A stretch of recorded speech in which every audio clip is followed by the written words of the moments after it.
The bottom line is you have to use all of your mathematical skills that you've developed over all of your years of math education to apply these identities whenever you see fit. So for example, if we start off with question 1 on these, if it says simplify, or maybe even you're writing an exam that says cosine of 180 minus b degrees is the same as ABCD, you have to look at that and go, well, the only thing I can do is use a difference identity for cosine. And for cosine of a minus b is equal to cos A, cos b, plus sine A, sine b. So you would pull that off of your formula sheet, and you would start walking down that road, that figurative road that I'm always talking about. You have to do something. In this case, 180 degrees is A,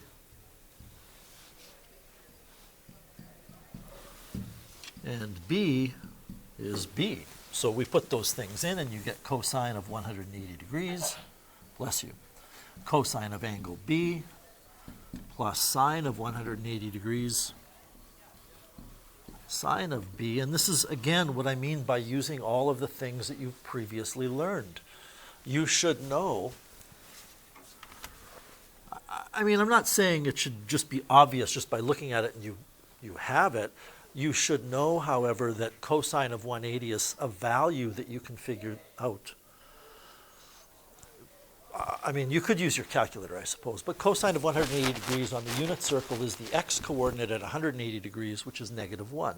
So this is -1. Sine of 180 degrees is the y-coordinate at 180 degrees, which is 0. So we end up with -1 cosine b plus 0 sine b, and, just going back to maybe elementary school when you learned that 0 times something is going to give you 0. You don't have anything there. You're left with negative sine b. Obviously, the questions can get more complicated, particularly when you have the tangent identities involved, because they're more complicated. Does anybody have any questions you would like me to go over here? Go ahead. 7? So we have what looks to be, Lynette, the same kind of thing that I was just explaining, but there's more of it. Okay, so for example, this we can think of as cosine of A plus B. And then we have minus this we can think of as cosine of A minus B. And because cosine of A minus B, everyone, is this entire thing here, which is 2 terms added together, and because in the question we're subtracting it, we have to be careful with our brackets. Okay.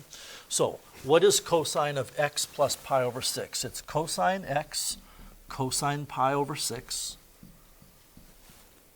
minus sine x sine pi over 6. So just to begin with here, Lynette,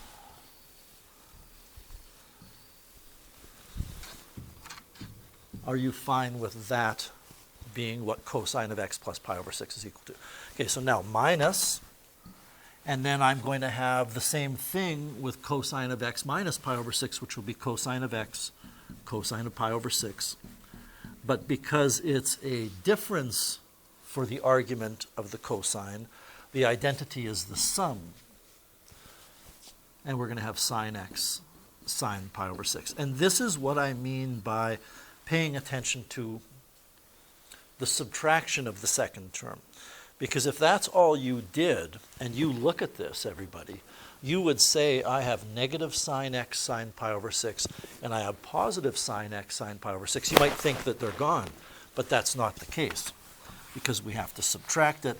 And I see by the expression on your face, you're fine with that move, but just to, be consistent in what I'm doing here, that's what's happened. So when I subtract things that are similar, I do it this way. I say to myself, if I have cos x cos pi over 6 minus cos x cos pi over 6, it's gone.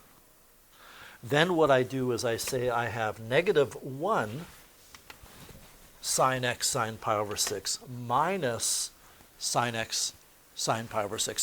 That's like having negative x minus x. You get negative 2x.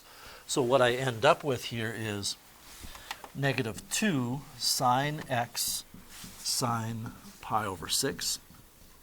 But, and are you okay with that? But, just like seeing cosine of 180 degrees should conjure up something in your head, which is the idea that I can figure out what that's equal to, this is something that you should be able to figure out what it's equal to.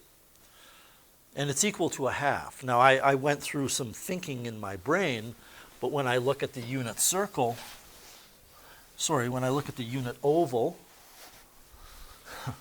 and I go to pi over 6, the sine of pi over 6 is the y coordinate, which I know to be 1/2. So now what this becomes is negative 2 sine x times 1/2.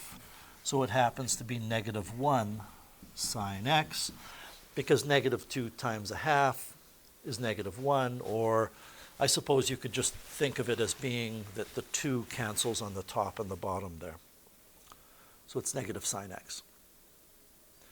And again, this would be a good multiple choice question where I give you the original question and then I have 4 choices. Maybe I have negative sine x, negative cos x, positive sine x. I have 4 nice choices.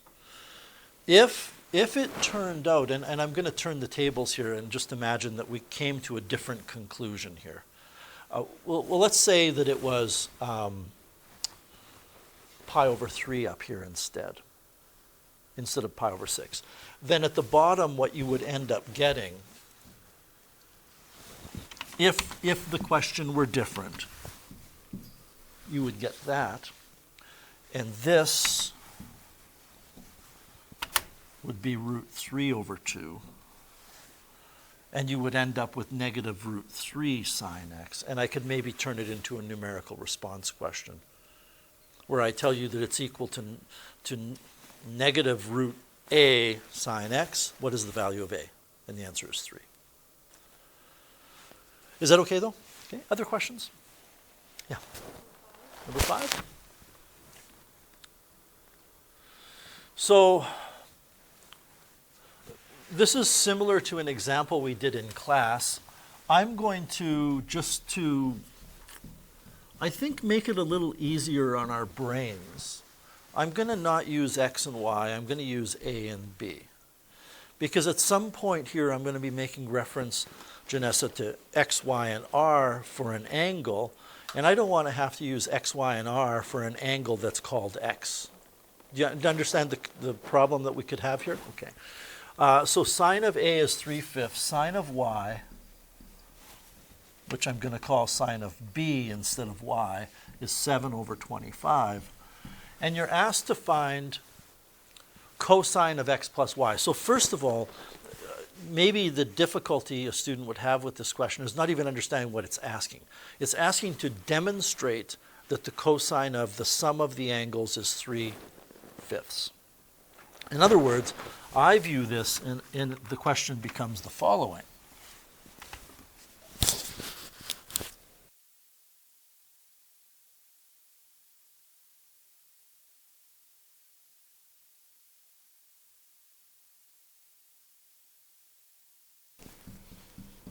The question becomes, what is the cosine of a plus b? And we have an identity for that. It's cosine of a, cosine of b, minus sine of a,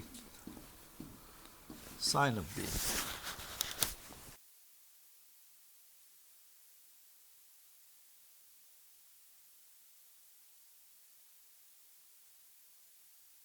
It's interesting that all the questions we've talked about are all cosines We haven't done any sines yet. The reason why we're going to have to be talking about x, y, and r is that this is x over r, and this is an x over r, but this is for angle A, and this is for angle B. Do you get my drift there? Okay. And then over here we're going to have minus, we're going to have y over r, y over r. But this will be for angle A,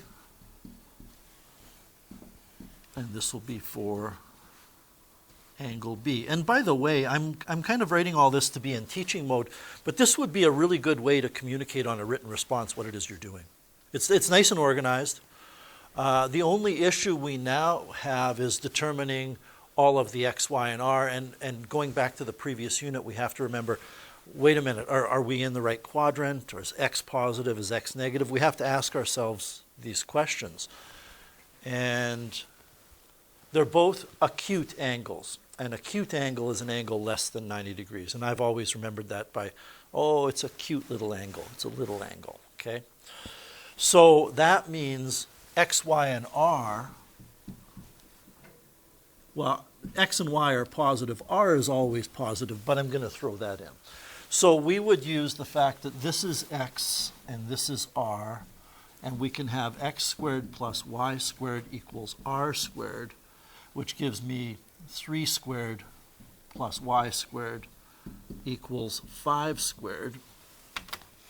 And by my count, by my ciphering, we get y is equal to 4.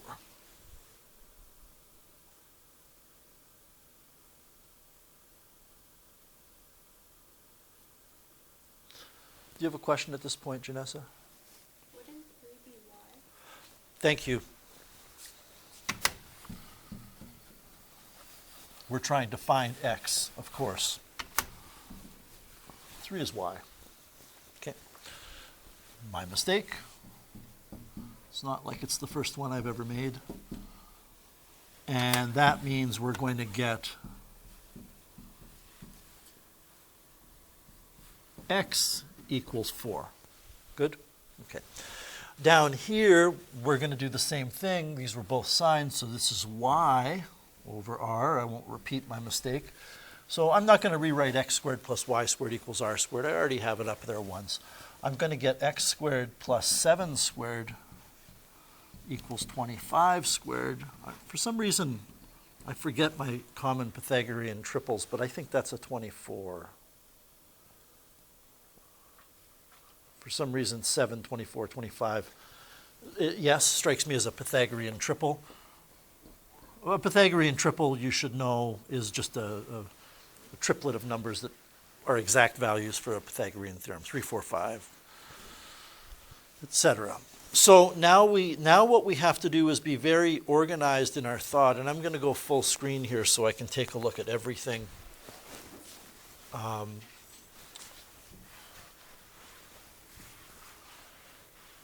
It's a little crowded horizontally, but I'm going to start writing over here. So we're going to have x over r, but I have to look at angle A. X is 4, r is 5, so I have 4 over 5, multiplied by x over r for angle B, which will be 24 over 25. And I'm just crowding things in here so I can see it all. You wouldn't need to do that if you're writing an exam or doing any work on paper. Minus sine of A is y over r. Well, we already knew what that was. That was 3 over 5 times sine of B. We already knew what that was. That was 7 over 25. Just double check before I go back to my other view. 4 over 5 for cosine of A, 24 over 25 for cosine of B, and then 3/5 and 7/25. That's fine. I'm pretty sure. So now we have to work out what that is. 5 times 25 on the bottom is 125. So this will be a fraction over 125. This will be a fraction over 125. On the top, we have 4 times 24. Please keep me honest here and double check my multiplication, but I think that's 96. And then minus 21, 3 times 7. And now we have a common denominator, so we can put them together and leave it as 1/25. And I guess we'll have 85 1/25. No, 75 1/25. And you know, we run into this in calculus class all the time. You do all this work and then you forget to just simplify the result. 75 over 125 reduces down to, I think, 3/5. That is a real fluke. Is 3/5 the answer? Okay. Don't try to read anything meaningful into why we're getting 3/5 and we had 3/5 up there, up top somewhere. It's not worth looking at. I don't think it's really, I think it's a fluke. Okay. Now I want to show you something, and I think you know me by now. I always save, well, you could do this on your calculator for later, after we've practiced doing it algebraically. You could determine this, not for a written response clearly, by taking your calculator. When I do this method with any of these questions, I would always be in degrees, and finding out what angle x is.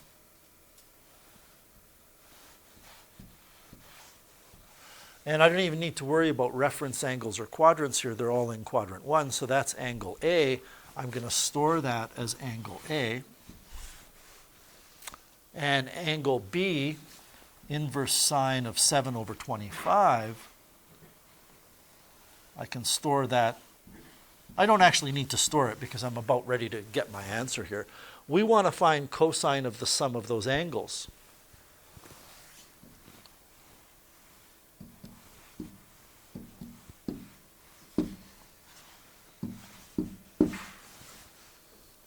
And it will work no matter which quadrants it's in. It's just that if angle A was in quadrant 2, when you calculated this angle, that would be the reference angle. And if it were in quadrant 2, you'd have to do this to determine the real value of angle A, but it will always work. And by the way, we got a rational number down here, no radicals, because of the Pythagorean triples. If we didn't have Pythagorean triples, you would still get the right answer. It would just be a decimal that you can't convert to a fraction because it would contain radicals within it. Other questions?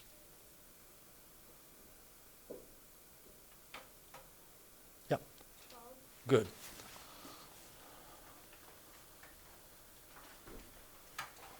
I say good because 12, and there's a couple others like this. This is something that unless you see it done, I don't know that too many people can get this. I don't think if you were writing a diploma exam and we didn't do one of these, many people would look at that and know what to do. Okay, there's a long, very clunky way to get an answer here, or there's a simple way to get an answer. Forget for a second about what we're asked to find. Let's expand is the wrong word. Let's rewrite these two statements using the sum and difference identities for sine. So sine of A plus B is sine of A, sine of B, nope, cos, why, see, go away for 4 days and I forget. I got to get this right.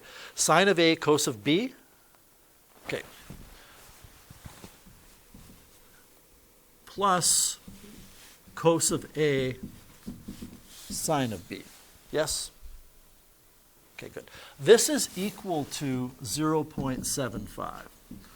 On the other hand, we have sine of A minus B, which is sine of A cos of B, minus cos of A sine of B. And this is equal to 0.43. And what we're asked to find is this.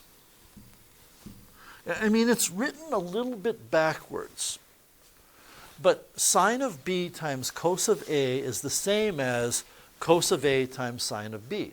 So we want to determine the value of this highlighted thing. And I have I have a system of equations.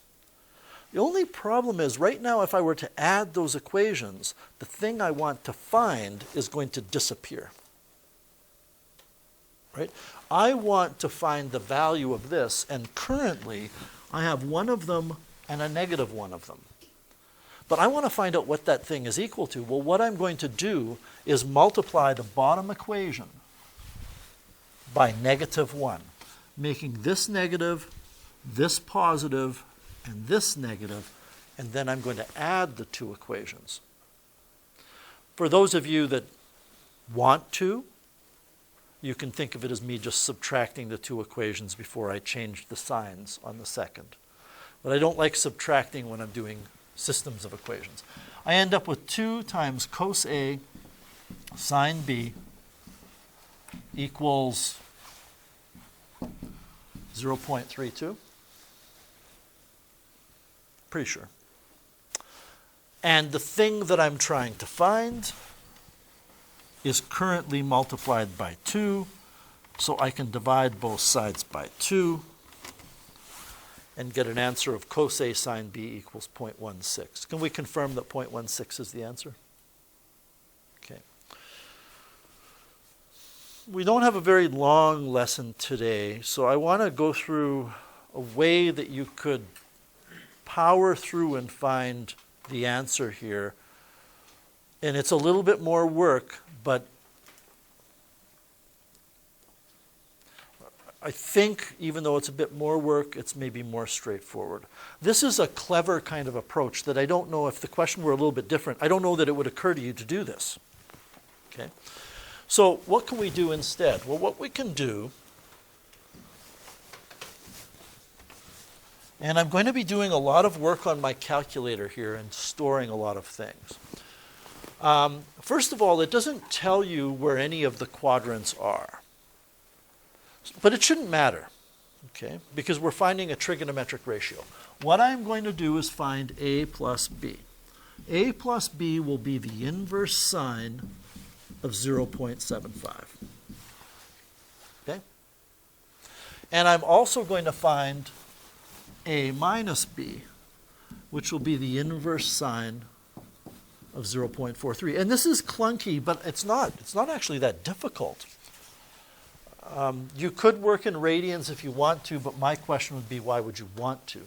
Degrees are more pleasant to look at. So I'm in degree mode. I'm going to take the inverse sine of 0.75, and it's this number. Whatever angles A and B are, I don't know yet, but angle A plus angle B will give me this, 48.59. And I put that little dot because it's not an exact value. And I want to keep all of the decimals. I'm going to store that somewhere. I'm going to store it as S for sum. It's the sum of the angles. Okay? And then A minus B would be the inverse sine of 0.43, about 25.47. And I'm going to store that as D for difference. So what I'm doing here, everybody, is I'm going to power through. I'm going to find angle A and angle B. And then what I can do is take the sine of angle B times the cosine of angle A, and that's the answer. Okay? So I'm taking the approach that if I knew angle A and angle B, I would just put angle B here and angle A there. And I think I might have mixed up what I said there. We're going to take the sine of B times the cos of A. Okay. So how do I do that? Well, if I have A plus B equals something, and I have A minus B equals something, sum and difference, as a system of equations, if I add those two equations, I'm going to get 2 times angle A. So I'm going to be able to find angle A. If I add these two, I'm going to get angle A times 2 equals whatever S plus D is equal to. Well, we know what S is equal to. It's equal to 48.59. And we know what angle D is equal to. The difference. So I'm going to add those two things together. But this is why I stored them. I can just go S, where's S, plus D.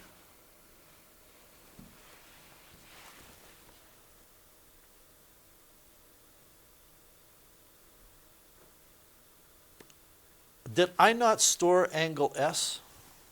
I didn't. Okay. Did I talk about storing it? I think you just didn't like put the answer in. Oh, I see. Okay. Thank you. So this is S. I'm going to store this as S. Okay. So I just want to double check here. There's D.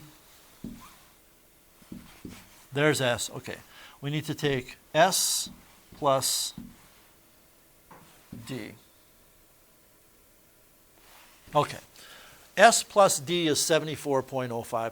Are you okay with me not writing that down and just saying I'm going to divide it by 2? Okay, so if I divide that by 2, I mean, after all, this is not a good way to do a written response question. So now we know angle A. All right, let me store that as angle A. Now that I know angle A, how can I get angle B? Well, I can go up here, and I can say that angle B will be equal to the sum of the two angles minus A. And this is the beautiful thing about storing all of these things in different places. They're there until I reset the calculator or bump it out because I store something else in its place. So angle B is going to be the sum minus angle A. I mean, I could go A or I could just go answer because angle A is my answer right now. So this is angle B. At this point, I don't need to store it as angle B, but I'm going to. Now, what are we asked to find? Let's go back up to the top. We are asked to find sine of B cosine of A. So sine, I stored it, yeah, sine of B, close brackets, times cosine of A, 0.16. It's a lot of work. It's a lot more work, but it's less finesse. It's less of an elegant approach that you're not. The elegant approach is very nice, but you're not maybe as likely to stumble upon it as you are. Let's just power through and find these angles. Before we get started here on the next lesson, any final questions?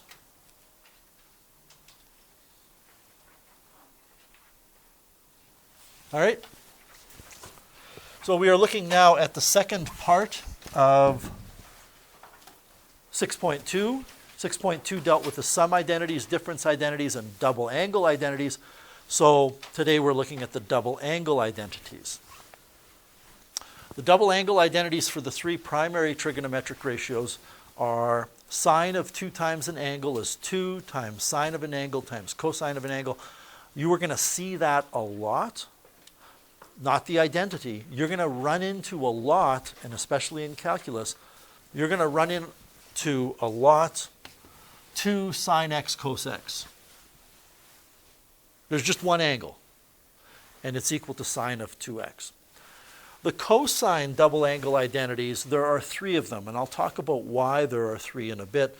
But the thing I want to impress on you right out of the gate is don't confuse cos squared x minus sine squared x as being the cos squared plus sine squared. That's different.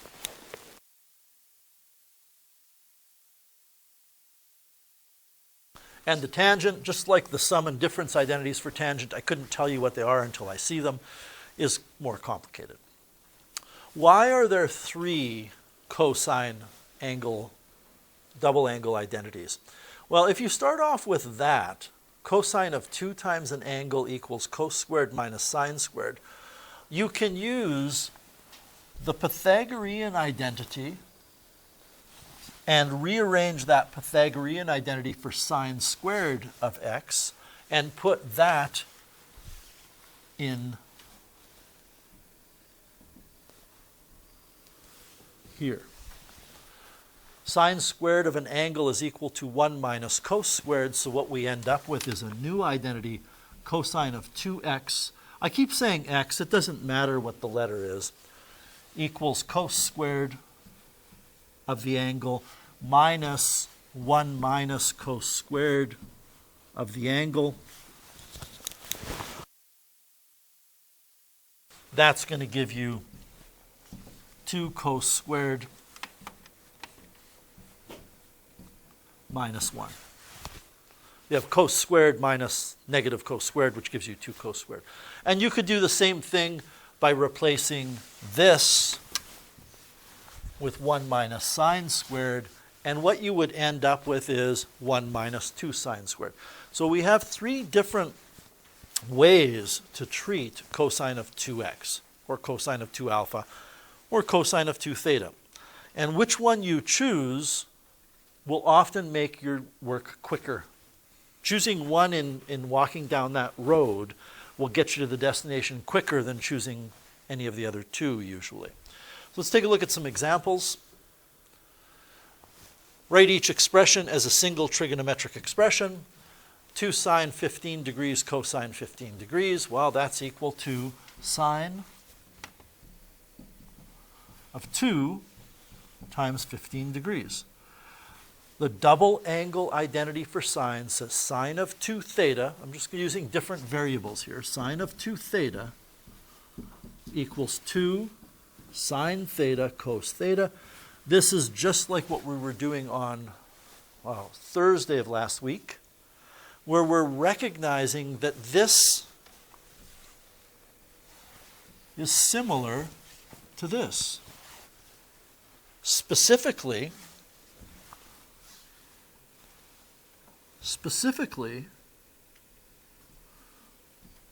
the 15 degrees is the theta. So it becomes sine of 2 times 15, which is sine of 30 degrees. We're asked to verify that this is true. Well, I mean, should you really need your calculator to know what sine of 30 degrees is? It's 1/2, right? You can do it on your calculator if you like, but you should know it's 1/2 based on the unit circle.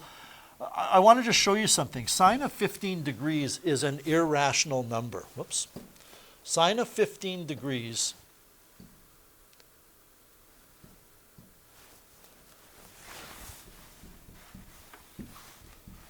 is an irrational number.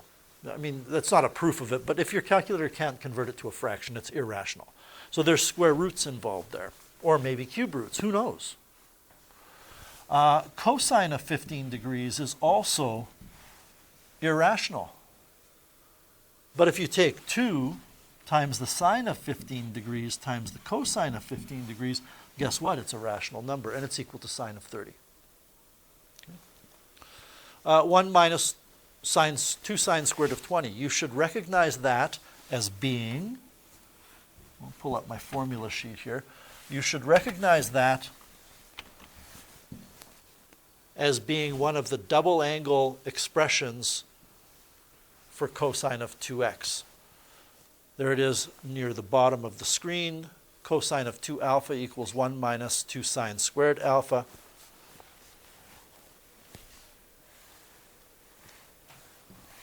So this is cosine of 2 times 20, or cosine of 40. By the way, that's 40 radians, okay, because there's no degree symbol. Just to verify that it's true, if I put my calculator in radian mode and I take cosine of 40, that's what it's equal to. If I take 1 minus 2 sine of 20 quantity squared, remember that squared in the location that I've typed it in squares the trigonometric ratio. It doesn't square the 20. It looks like it squares the 20, but it squares the sine of 20. We get the same thing. Well, again, we did a sine, we did a cosine. Let's do a tangent one. You should recognize that as being what? Tangent of 2 times an angle is equal to, which means that if the angle on the top and the bottom of this expression is pi over 12, this will be tangent of 2 times pi over 12, or tangent pi over 6.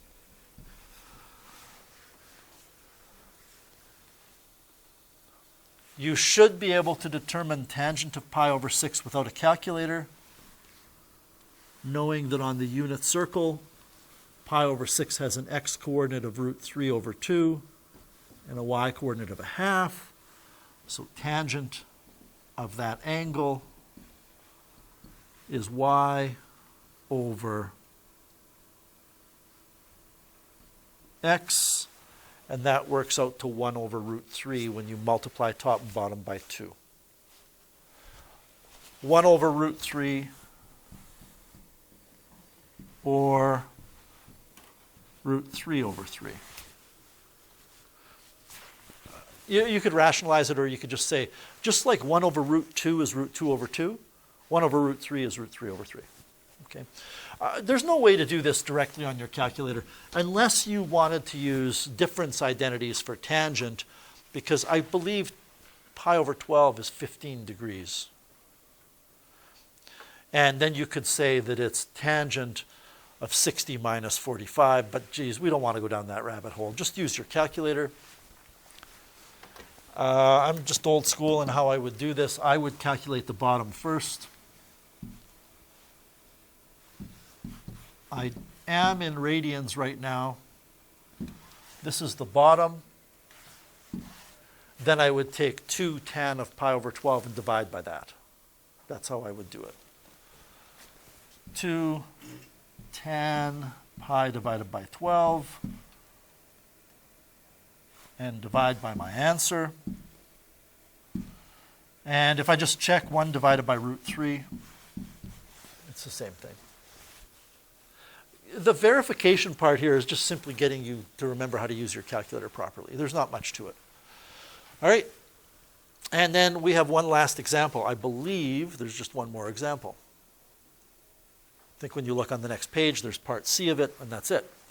So angle A is in quadrant 2, and the tangent of A is 5 over 14. Does yours say quadrant 3? Thank you.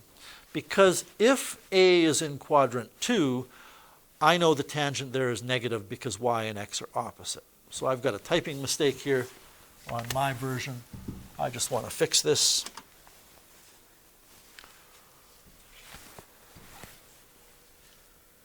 Okay.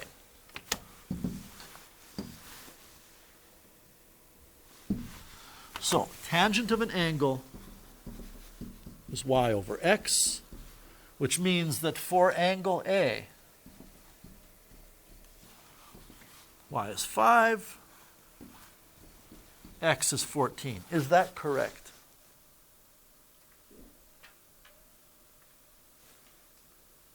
Why not, Will? They're both negative because it's in quadrant 3.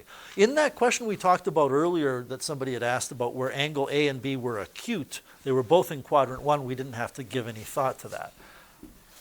And then R, well, we have to figure out what R is. The reason we have to figure out what R is, before we do that, let's look at the first question. What is sine of 2A? Well, it's equal to 2 sine A cos A, which is 2 times y over r times x over r, because sine of the angle is y over r, cos of the angle is x over r. So we need to find r. By the way, you could do this by finding angle A and B like we did earlier. Okay? And I will show that to you later. We need to take negative 5 squared plus negative 14 squared equal to r squared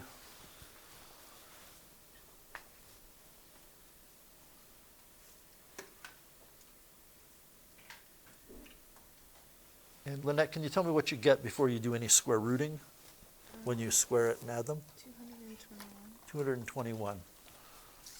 So r squared is 221. Why am I blanking there. Is 221 a perfect square? No, I don't think it is. I was thinking of 121 for a second there, thinking 11, but it couldn't be 11 because 11 is smaller than 14. That's what was going on in my head. So r equals root 221. Can you take a moment and play around on your calculator and see if there's a perfect square that divides into 221 so we can simplify it? Like 9 or, well, 25 doesn't. I don't think there is. No. It might even be a prime number. Okay. So r is root 221. So listen, we have all the ammunition now to answer A, B, and C. Sine of 2a is 2 times y over r, which is negative 5 over root 221, times x over r, because it's the cosine, which is negative 14 over root 221. The top becomes 140. I knew it was 140 because 2 times 5 is 10. 10 times 14 is 140. The bottom is 221. By the way, the top is positive because we're multiplying two negatives. So the sine of 2a is 140 over 221. Now I want to pause there for a second and point out something that every time I teach this, top-end students, when I look at their exam and I'm marking it, they get this wrong on a multiple choice. They do it on paper and they get 140 over 221, and they even circle it, and then they erase it. You can tell they've erased it, and then they choose negative 140 over 221. Because what they're thinking is angle A is in quadrant 3, so sine, which is what we've found, must be negative. But this is not angle A. Just because angle A is in quadrant 3 doesn't mean 2A is in quadrant 3. Right? For example, if angle A is 200 degrees, if you double 200 degrees, which is in quadrant 3, you get 400. That's in quadrant 1. Right? It's not a guarantee that 2A is going to be in the same quadrant. What about cos of 2a? Well, cos of 2a is equal to 1 minus sine squared of a. Or it's equal to, pardon me, that's not correct. There's a 2 in front of the sine squared. Or 2 cos squared minus 1. Or cos squared minus sine squared. And I don't think I need to do all three of these. But we might, I don't know. Y over r. Sine of an angle is y over r.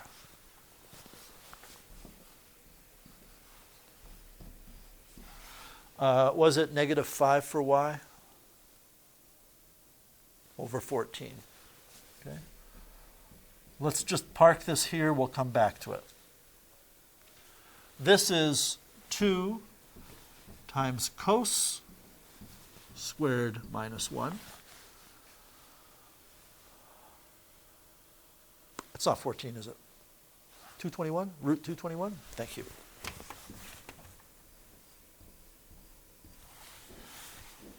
This would be 2 times x, which is negative 14. I should just be looking back to make sure. Is this right, Lynette? For x over r? Okay. Squared minus 1. And then over here we have cos squared of a. Well, that's negative 14 over root 221 squared minus sine squared, which is negative 5 over root 221 quantity squared. Because I didn't look back and double check my answers, can you double check all three of those in terms of consistency for x, y, and r? Okay. I know that you can do this on your calculator, but I'm going to choose to do it this way. This is 1 minus 2 times 25 over 221. When I square the negative 5, I get positive 25. When I square the square root of 221, I get 221. This is going to be 1 minus 50 221ths,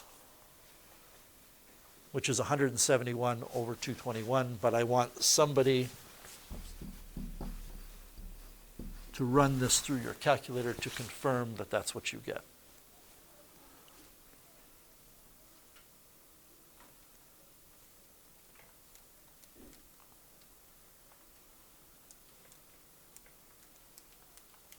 Okay, if we do it here, let's see, I think 14 squared is 196. Is 14 squared 196? I'm pretty sure. It's going to be a little bit more work. 392. 171 over, well, I don't know why. You get the same number, right? 171 over 221. But I did run it through my head, and that's what I'm getting as well. You obviously don't need to do it 3 times.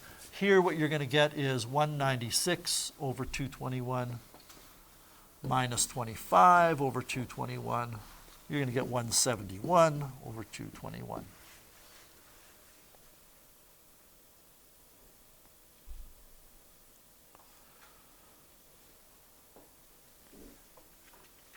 And lastly, tan of 2a. Okay, let me see.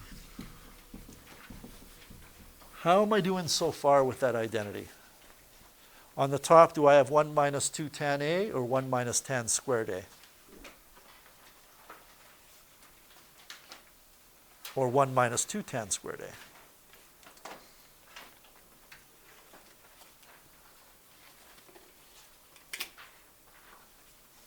I'm just testing myself here more than anything. I know I should look if I were really serious about this. 1 minus tan squared a. That's what I have on the bottom.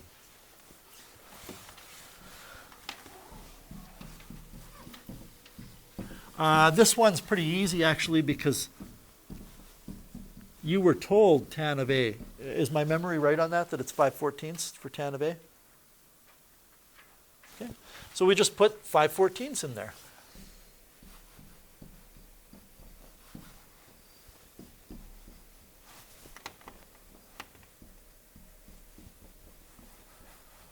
I'm going to go a little old school here. I'm going to get 5 over 7 on the top and on the bottom.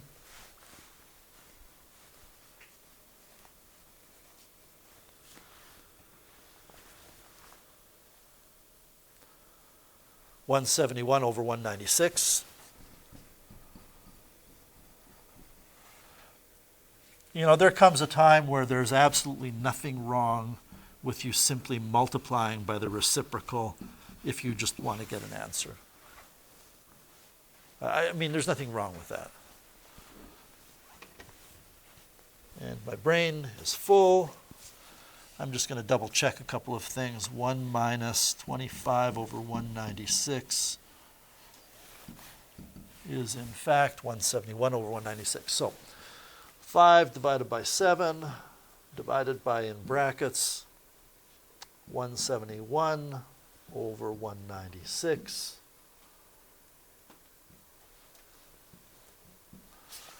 $140 over 171. Wow. Does 7 divide into 196?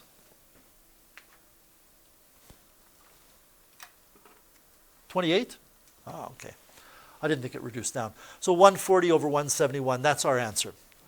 I do want to demonstrate something to you that we didn't have to do this if it were a multiple choice question.